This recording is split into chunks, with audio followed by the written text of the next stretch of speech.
My husband's entitled family tried to hijack my privately inherited lakefront cabin for the 4th of July, brought 12 uninvited guests, and treated me like a hired maid in my own home.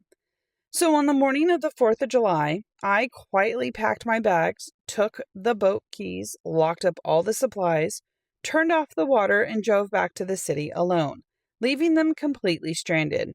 Pull up a chair and get comfortable because I am giving you the entire massive saga from start to finish with absolutely zero cliffhangers. To give you backstory, a few years ago, my grandfather passed away and left me a beautiful rustic lakefront cabin. It's my absolute sanctuary. It's on a gorgeous piece of property with a private dock and nice pontoon boat. Because it's a historic cabin, it runs on a specific well water pump system and can realistically only accommodate about 6 people comfortably. My husband, let's call him Mark, asked if we could host his parents and his sister for the 4th of July weekend. I love my husband, so even though his family can be a little bit overwhelming, I said yes. I spent days deep cleaning the cabin, prepping expensive steaks, buying groceries, and setting everything up for a relaxing 5-person holiday weekend.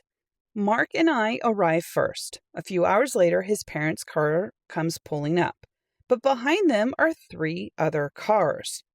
My mother-in-law steps out of the car, smiles, and casually announces that she's decided to invite Mark's distant cousins, his sister's random college friends, and a couple of neighbors from their street. In total, 12 uninvited people piled out of those cars, carrying almost no supplies, ready to party for the long weekend. I immediately pulled Mark into the back bedroom and said, "Are you kidding me? There are 15 people here. The septic tank can't handle this. We don't have enough food, and I don't even know these people."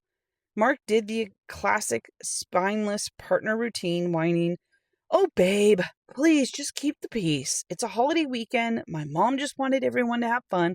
Don't ruin the vibe." So against my better judgment, I try to make it work. But the entitlement from his family was immediate. Within an hour, my mother-in-law marched into the master bedroom, took my bags out of the closet, and told me that I needed to move our things to the pull-out couch in the living room because her cousin's family needed the private space. Throughout Saturday, it got progressively worse. The uninvited guests ate through all the expensive meats and gourmet food I had prepped for the weekend within 24 hours.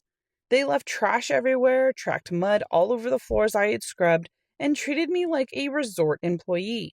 Every time I tried to sit down on the deck to enjoy a drink, my mother-in-law would pop her head out and say, "Sweetie, we're out of ice. Can you run to the marina?" Or, "The kitchen is a mess. Can you wipe down the counters?" Mark was completely useless, out on the dock drinking beer with his cousins, ignoring the entire situation. The absolute breaking point hit on the morning on July 4th. I woke up early, completely sore from sleeping on a lumpy couch in a loud living room.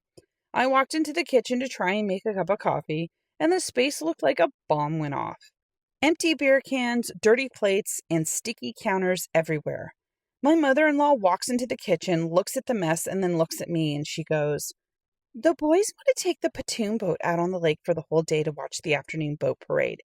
Since the cabin is looking a little messy, you should probably stay behind today, clean up the kitchen, and start prepping dinner for tonight. We'll bring you back a hot dog from the marina, if we remember."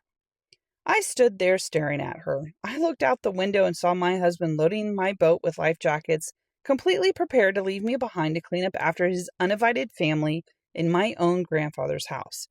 I didn't scream. I didn't cry.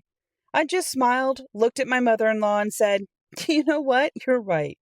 You guys go head down to the dock and get ready. I'll take care of everything up here." The second the entire crowd walked down the long path to the dock, I sprang into action. I had about a 20-minute window. First, I walked into the master bedroom, grabbed my bags, and packed them into my car. Next, I walked down to the boat shed. I grabbed the keys to the pontoon boat, the safety lanyards, and the gas tank caps. I locked the boat shed with a heavy padlock, and only I have the key to it. Then I went around to the side of the cabin to the main utility closet. I flipped the heavy breaker to the external well water pump, completely shutting off all running water, showers, and toilets to the property. I locked that closet up tight too. Finally, I packed up the remaining food that I had bought with my own money, locked the front door of the cabin, got into my car, and drove away. About 45 minutes later, as I was cruising down the highway back to the city with my favorite music blasting, my phone started violently exploding.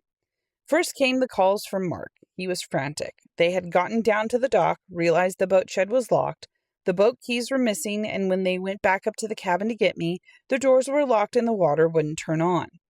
15 people were stranded on a hot July 4th morning with no running water, no working toilets, no boat, and no food. Mark screamed, "Where are you? Why did you do that to the cabin?" And I answered him calmly and said, "I'm driving back to my apartment in the city. Since your mother felt I should spend my holiday cleaning up after your uninvited guests, I decided to go clean my own apartment instead. Have a great 4th of July." And I hung up on him. He tried to call back a dozen times, but I put my phone on Do Not Disturb for the rest of the weekend. When Mark finally crawled back home on Monday evening, he looked completely defeated. He told me his family had to pack up their cars in absolute chaos. The cousins were furious, his mother was hysterical, and they had to spend hundreds of dollars on last-minute hotel rooms because the cabin was completely unusable. He tried to be angry at me, but I sat him down and gave him a brutal reality check. I told him that his family is officially permanently banned from ever setting foot on my inherited property again, and if he ever fails to stand up for me like that again, he can go live with his mother permanently.